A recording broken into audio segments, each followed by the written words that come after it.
January 1925, Chicago, Illinois. Al Capone was 26 years old when Johnny Torrio handed him control of Chicago's entire criminal operation. Torrio, exhausted from a near-fatal assassination attempt, decided to retire to Italy. He passed the empire to his young protege, a fierce, intelligent operator who had proven himself through years of loyalty and ruthless efficiency. What Capone inherited was already enormous. The Chicago outfit controlled bootlegging, gambling, and organized vice operations throughout the city. But Capone saw something others didn't, an unprecedented opportunity. Prohibition had created a situation unlike anything in criminal history. Local alcohol was banned nationwide, which meant any group controlling illegal alcohol production could generate wealth at scales never before possible. Capone recognized this immediately. While other Chicago crime bosses were content with traditional revenue from gambling operations and protection rackets, Capone understood that bootlegging was the future. He began methodically expanding alcohol production and distribution. Legal breweries were converted to illegal operations. Distribution networks expanded across Illinois and into neighboring states.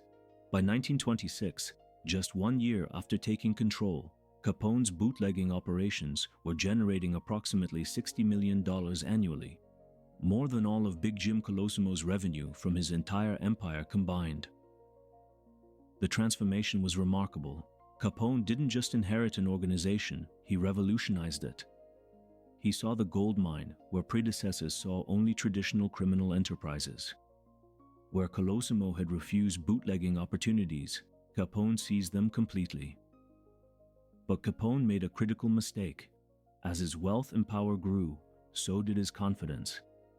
He believed he had solved the problem that haunted every major criminal: immunity from law enforcement prosecution. Through bribery of Chicago police, local politicians, and even federal agents, Capone thought he had become truly untouchable. He flaunted his wealth openly. He appeared in public with bodyguards. He conducted business as if he were a legitimate businessman rather than America's most powerful organized crime figure. Capone had conquered the bootlegging empire others dismissed as too risky. But he had not considered what would happen when federal investigators finally decided to focus their attention on him. He did not anticipate that American accountants and federal agents would pursue methods his bribes could not reach.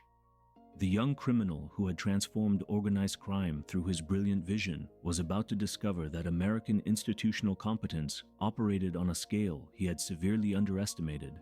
By 1928, Al Capone had become a phenomenon that Chicago had never witnessed before. His organization employed approximately 1,000 people directly, with thousands more indirectly connected to his operations. His weekly payroll exceeded $300,000, equivalent to roughly $5 million in modern currency. He controlled every major aspect of organized crime in Chicago. Bootlegging operations produced alcohol worth millions annually. Gambling operations generated enormous profits from multiple establishments across the city, and his influence extended into every significant criminal enterprise operating within Illinois. Capone was not hidden. He lived openly in a mansion in Cicero. He appeared publicly with bodyguards. He conducted business as if he were a legitimate corporate executive rather than the most powerful organized crime figure in America. Newspapers printed photographs of him at sporting events and public gatherings. He was recognizable on Chicago's streets. Federal authorities knew exactly where he lived and what he was doing, and Capone believed this visibility did not matter because he had solved what he considered the fundamental problem of organized crime: immunity through corruption. The Chicago Police Department was almost entirely compromised. Capone paid officers directly. Commanders received regular payments. Politicians at city and county level took bribes from his organization.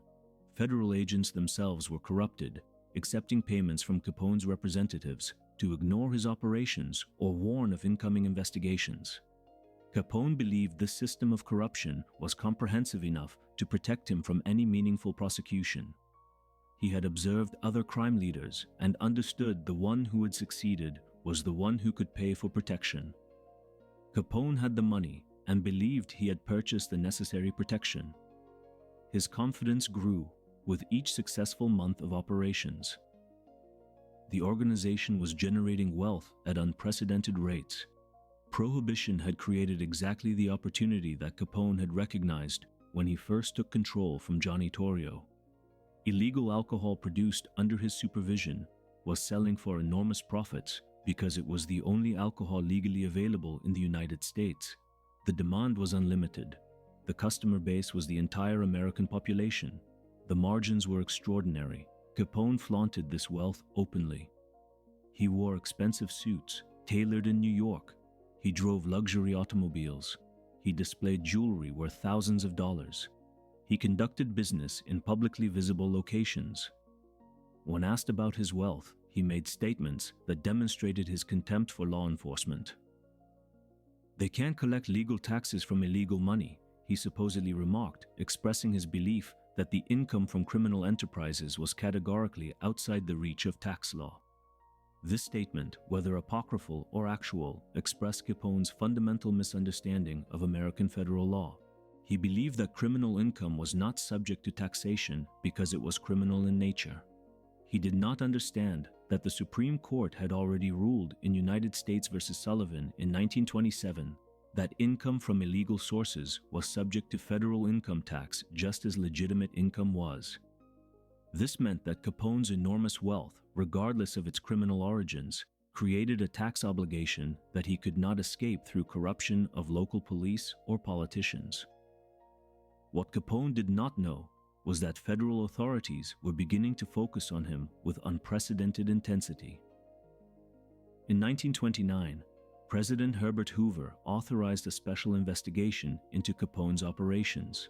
The effort was placed under the Treasury Department, which assigned a special investigator named Frank Wilson to lead the investigation. Wilson was an experienced financial investigator without equal in his ability to analyze complex financial records and construct cases based on forensic accounting. Wilson began his work quietly and methodically. He assembled a team of accountants and financial experts. They began examining financial records, bank deposits, and property transactions connected to Capone's organization. In the summer of 1930, Wilson's team reviewed approximately 2 million financial documents related to Capone's enterprises. They questioned hotel proprietors, real estate agents, and accountants, though most were too terrified of Capone to provide information voluntarily. Capone remained completely unaware of this investigation. He was too confident in his corruption of local authorities to believe that federal investigators operating outside normal police channels could threaten him. He continued his operations as if nothing had changed. He made public appearances. He conducted business openly. He spent money lavishly. He displayed his wealth without concern for the legal consequences. The man who had built a criminal empire worth tens of millions of dollars through his intelligence and vision did not realize that American federal investigators were methodically constructing a case that would destroy everything he had built. The case would not be based on his criminal enterprises themselves, but on his failure to pay taxes on the income those enterprises generated. Capone's arrogance about his immunity was about to collide with American institutional competence operating outside the reach of his corruption network. Frank Wilson was not a street cop. He was a federal financial investigator with an extraordinary talent for analyzing complex financial records and constructing prosecutable cases from forensic evidence. In 1929, President Herbert Hoover authorized a special investigation into Al Capone's criminal organization and assigned Wilson to lead it through the Treasury Department. What made this investigation different from previous efforts was that it operated entirely outside Chicago's compromised police apparatus. Wilson did not depend on local law enforcement.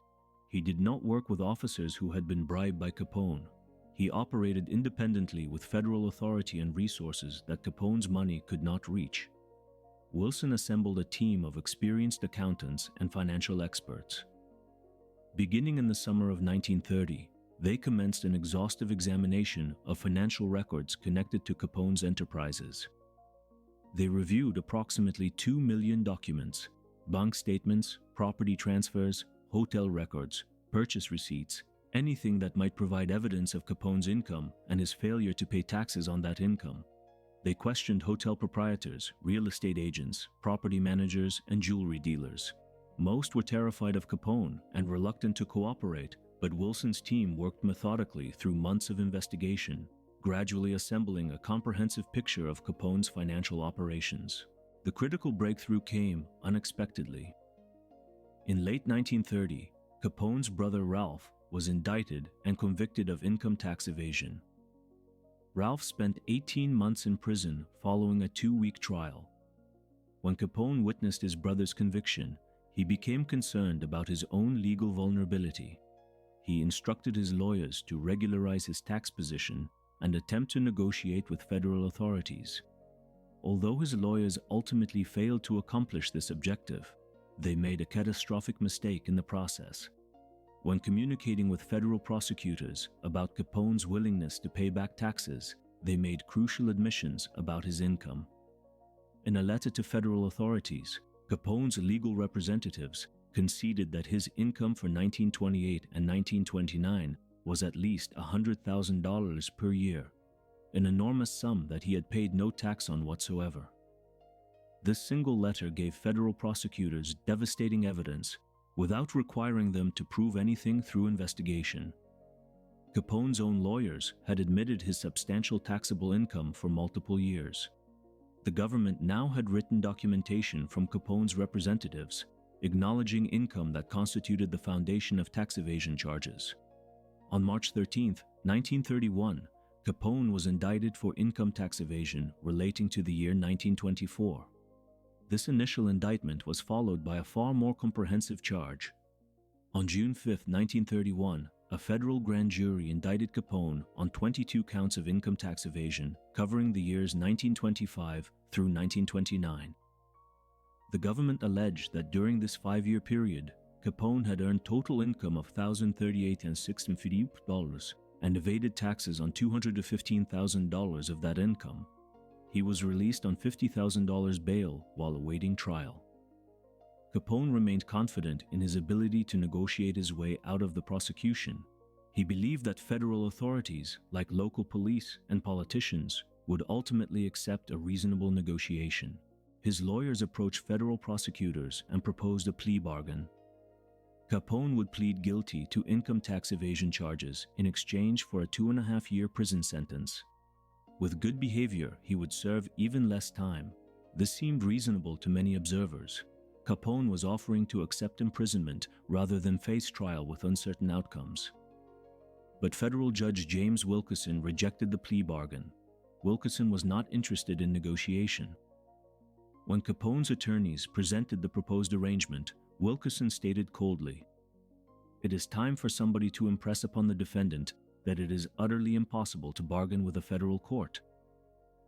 Capone was forced to enter a not guilty plea and prepare for trial. What Capone had failed to comprehend was that federal authority operated according to principles fundamentally different from the local corruption system he had mastered. In Chicago, everything was negotiable. Police commanders could be bribed, politicians could be paid. Even federal agents working in Chicago had been corrupted by Capone's money. But the federal judicial system, operating through courts and prosecutors insulated from Chicago's criminal networks, was not negotiable. The rules could not be changed through payments. The outcome could not be predetermined through corruption. Capone had built an empire through his understanding of local power structures. He had bought protection from everyone he needed to protect himself. But he had fundamentally misunderstood how federal power operated. And federal investigators, led by Frank Wilson and operating outside the reach of Capone's corruption, had constructed a case so powerful that even Capone's wealth and influence could not negotiate it away.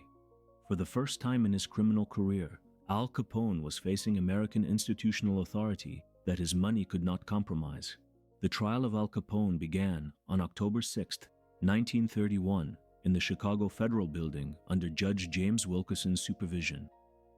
Capone entered the courtroom confident, dressed in expensive clothing, accompanied by his attorneys.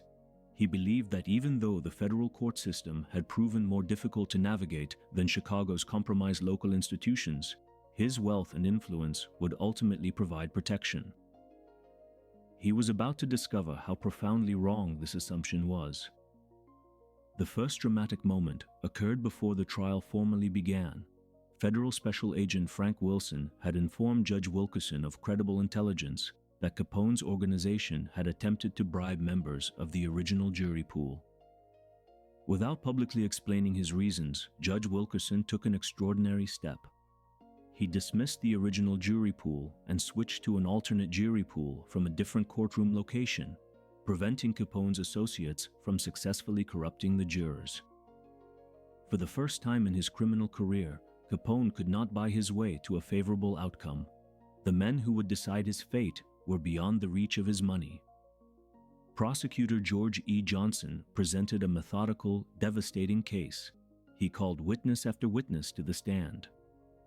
Decorators testified about renovating Capone's mansion.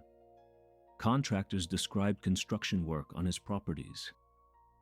Jewelers confirmed selling him expensive jewelry. Tailors described selling him custom suits, pea green and mustard brown suits in extravagant colors that only someone with extraordinary wealth could afford. Butchers testified about providing premium meats. Brokers described purchasing his Palm Beach house and yacht. Bakers, real estate agents, and property managers provided endless testimony about Capone's spending. The government's strategy was brilliant and devastating. They did not need to prove that Capone murdered anyone. They did not need to prove that he controlled bootlegging operations or gambling establishments. They only needed to prove that he had received substantial income and failed to pay taxes on it. And the most eloquent evidence was his spending. If a man received no reported income but lived in a mansion worth hundreds of thousands of dollars, drove luxury automobiles worth thousands, wore custom clothing, purchased jewelry worth tens of thousands, and maintained a lavish lifestyle in Florida and Chicago, then the only logical conclusion was that he had received unreported income. The government presented evidence of specific transactions. Capone owned an extremely profitable business establishment called the Smoke Shop, which had generated more than $550,000 in just 2 years. The government produced telegrammed money orders showing cash flowing to Capone. Bank statements documented the purchases. Store receipts documented the spending. Every dollar he spent was presented as evidence that he had received unreported income. Capone's defense was weak and desperate. His attorneys attempted to argue that Capone's expenses came from gambling winnings. They claimed he won large amounts of money through gambling, and therefore his expenses were funded by legitimate gambling income. The defense was fundamentally flawed. A taxpayer cannot deduct gambling losses unless he has gambling winnings to deduct them from.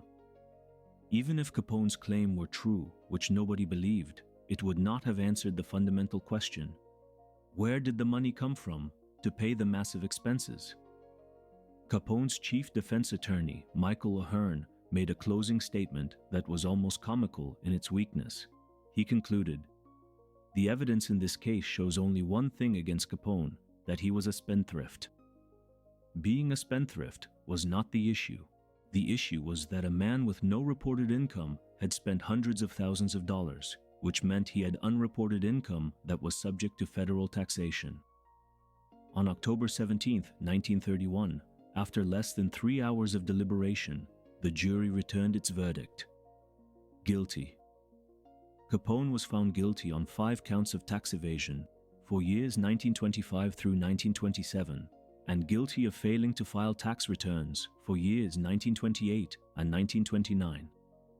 Of the 22 counts originally charged, the jury found him not guilty on 17 counts and guilty on 5 counts, but 5 guilty verdicts were more than sufficient. Judge Wilkerson set sentencing for 1 week later.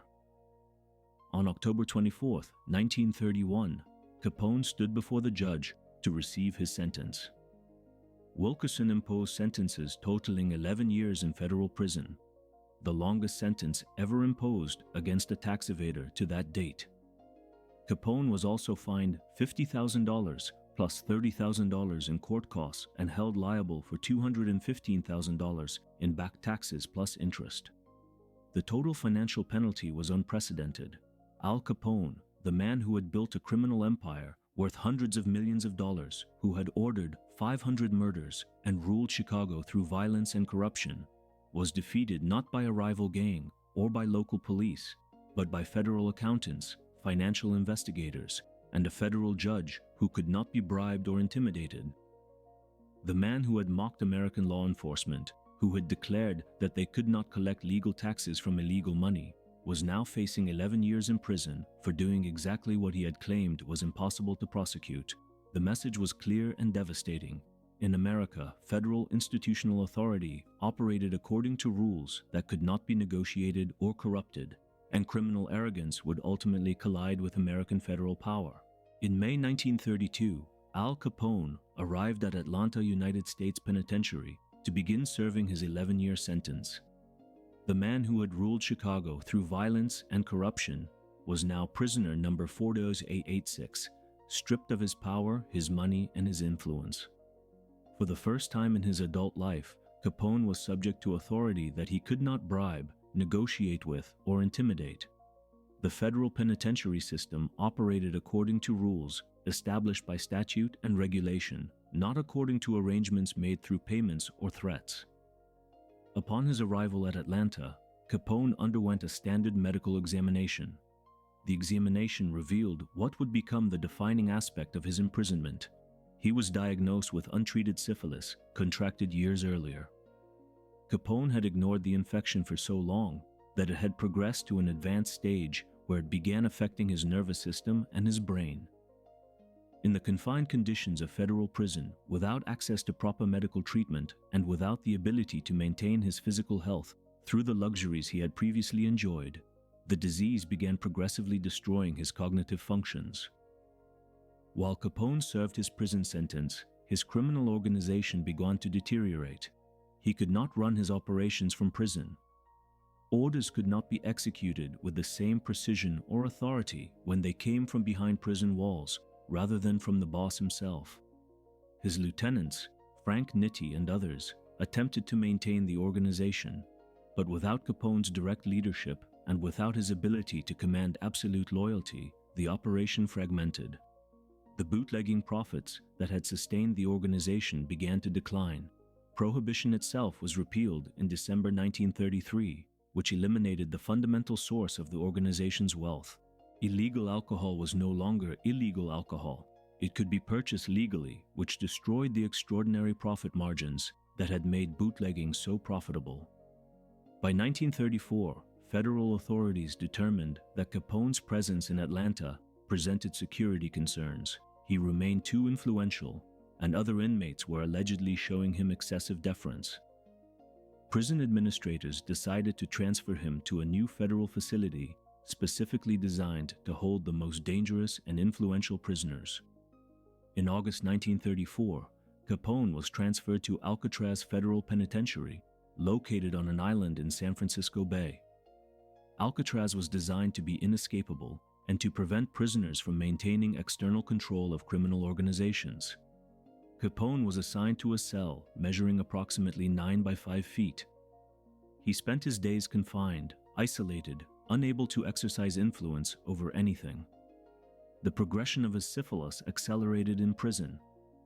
By February 1938, Capone received a formal diagnosis of general paresis of the insane, neurosyphilis that had progressed to the point of causing permanent brain damage.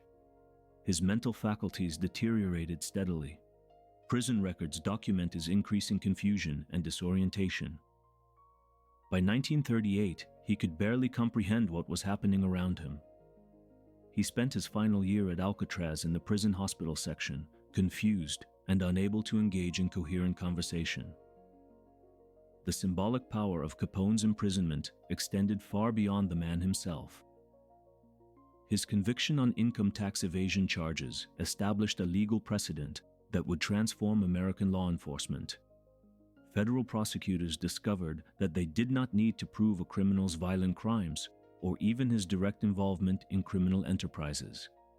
They only needed to prove that he had received unreported income and failed to pay taxes on it. This discovery became the foundation for federal prosecution of organized crime figures for decades to come. The method that federal investigators had used against Capone, forensic accounting, tracing financial transactions, documenting spending patterns, and proving that someone's lifestyle could only be sustained by unreported income became the standard template for federal prosecution of organized crime. The T-men of the Treasury Department, led by Special Agent Frank Wilson, had demonstrated that organized crime leaders could be defeated through financial investigation rather than through warfare with rival gangs or through violence. The impact on organized crime was substantial. With Prohibition repealed and Capone imprisoned, the Chicago outfit's power diminished significantly. The bootlegging empire that had generated tens of millions of dollars annually simply ceased to exist. While organized crime itself did not disappear, the particular empire that Capone had built, based on bootlegging profits and sustained through violence and corruption, was dismantled. Elmer Eyre, the chief of the Treasury Department's enforcement branch, recognized the significance of what had been accomplished. He had achieved what seemed impossible: the conviction and imprisonment of America's most powerful organized crime figure, not through gunfire or murder investigations, but through tax law and forensic accounting. Federal prosecutors began applying the same methods against other organized crime figures. Capone's conviction demonstrated that American federal authority, operating through courts and investigators insulated from local corruption, could prosecute even the most powerful criminals effectively. The federal institutional system had proven that it operated according to principles fundamentally different from local corruption and compromise. Capone completed his Atlanta sentence in January 1939 and was transferred to Terminal Island Federal Correctional Institution in California to serve the remainder of his sentence for contempt of court. In November 1939, he was released on parole after serving less than 8 years of his 11-year sentence, his health completely destroyed by neurosyphilis. He died on January 25, 1947, at age 48 in Miami Beach, suffering from the ravages of untreated syphilis and the destruction caused by years of federal imprisonment that had stripped away all his power and influence. The conviction of Al Capone on October 17, 1931, resonated far beyond the Chicago courtroom. Federal prosecutors, Treasury agents, and law enforcement officials across America recognized that something fundamentally important had occurred. The man who had ruled Chicago through violence, intimidation, and corruption, who had ordered hundreds of murders and controlled organized crime operations worth hundreds of millions of dollars, had been defeated not through gunfire or rival gang warfare, but through federal accountants and tax law. The implications were revolutionary for American law enforcement.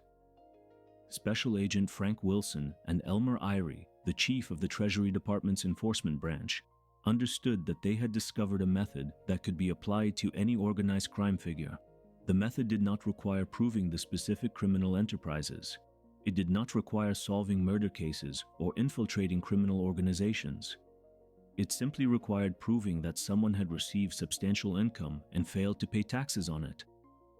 For organized crime figures who lived lavishly while claiming no legitimate income, this was virtually impossible to defend against.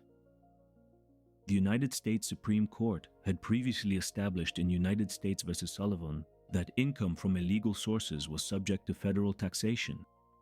Capone's prosecution had simply applied this principle with forensic precision, but the innovation was the approach. Instead of investigating bootlegging operations, violent crimes, or criminal conspiracies, investigators focused exclusively on financial records, spending patterns, and banking transactions. A criminal's lifestyle became his undoing. Other organized crime figures across America began facing similar investigations. Gangsters who had previously considered themselves untouchable because they operated through local corruption suddenly discovered that federal tax investigations operated outside the reach of their bribe networks. The method worked because it did not depend on witnesses willing to testify. It depended on documentary evidence of income and spending.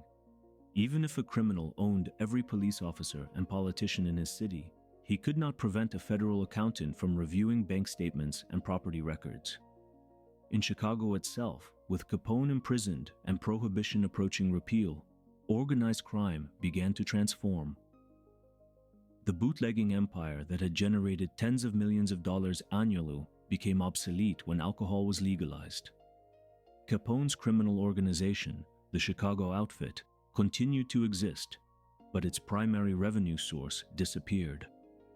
Frank Nitti attempted to maintain control of the organization, but without Capone's direct leadership and without the bootlegging profits, the operation never achieved the scale or power that Capone had built. The federal government's approach to organized crime fundamentally changed after Capone's conviction. The Treasury Department established specialized financial investigation units. The Federal Bureau of Investigation began coordinating with Treasury agents on organized crime investigations. By the late 1930s, federal authorities had successfully prosecuted multiple organized crime figures using the forensic accounting methods pioneered in the Capone investigation. The template that had been developed for Capone proved effective against mobsters in other cities and other criminal organizations. The message was unmistakable. In America, federal institutional authority operated according to principles that could not be negotiated through bribes or intimidated through violence. A criminal could control a city through corruption of local authorities, but he could not control the federal judicial system. He could buy protection from police departments, but he could not buy protection from federal prosecutors, federal judges, and federal prison systems insulated from local corruption. Capone's imprisonment also demonstrated the power of federal prisons to neutralize criminal leadership. Unlike state prisons, where organized crime figures sometimes maintained control through corruption or intimidation, federal penitentiaries operated according to federal regulations that isolated prisoners from their criminal networks. Capone could not run his organization from Alcatraz. The isolation that was designed into the federal prison system was specifically intended to prevent imprisoned crime bosses from continuing to direct criminal enterprises. The broader institutional transformation extended to law enforcement training and methodology. Federal agencies began emphasizing financial investigation techniques. Universities and professional schools began offering courses in forensic accounting. The profession of forensic accounting, which had been relatively obscure before Capone's prosecution, became increasingly recognized as essential to law enforcement. The principles that had been developed to prosecute Capone were codified and systematized into standard investigative procedures. By the 1940s and 1950s, organized crime figures increasingly recognized that federal prosecution represented a threat that exceeded the threat posed by rival gangs or local law enforcement. Federal prosecutions were difficult to defend against because they did not rely on witness testimony that could be intimidated. They relied on documentary evidence that told its own story regardless of the criminal's political connections or bribery capabilities. The ultimate irony of Capone's case was that the man who had built his criminal empire through superior intelligence and vision was defeated not by violence or by another criminal's superior cunning, but by a federal system operating according to rules and procedures that could not be corrupted. Capone had conquered Chicago through understanding local power structures. He had dominated organized crime through ruthlessness and strategic vision. But he had fundamentally underestimated the power of federal institutional authority to operate outside the reach of local corruption and to prosecute criminals according to principles that transcended political influence and bribery. Al Capone died on January 25, 1947, at his Palm Island mansion in Miami Beach, Florida, at the age of 48. He was surrounded by his family when his heart failed following complications of advanced neurosyphilis.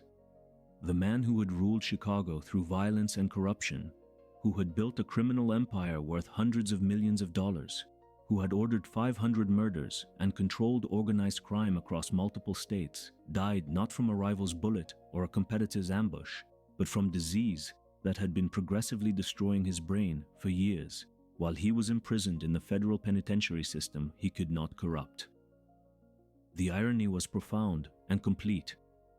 Capone had believed that American federal authority could be negotiated with, that his wealth could purchase protection from legal consequences, just as it had purchased protection from Chicago's compromised police department.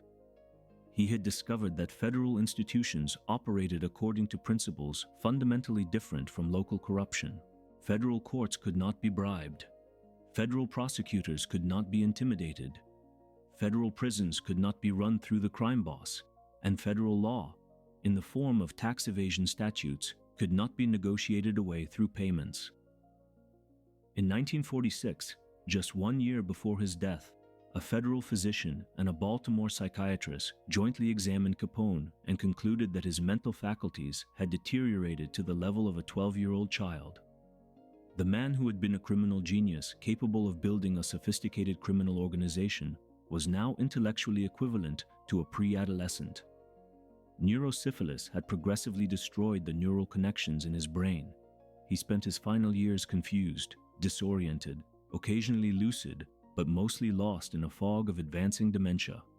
What Capone did not understand when he was convicted in 1931 was that his imprisonment in the federal system meant more than loss of his freedom. Federal incarceration meant isolation from his organization, inability to command his criminal enterprise, exposure to the deteriorating effects of disease and confinement, and placement in institutions specifically designed to prevent imprisoned crime bosses from maintaining control of their operations.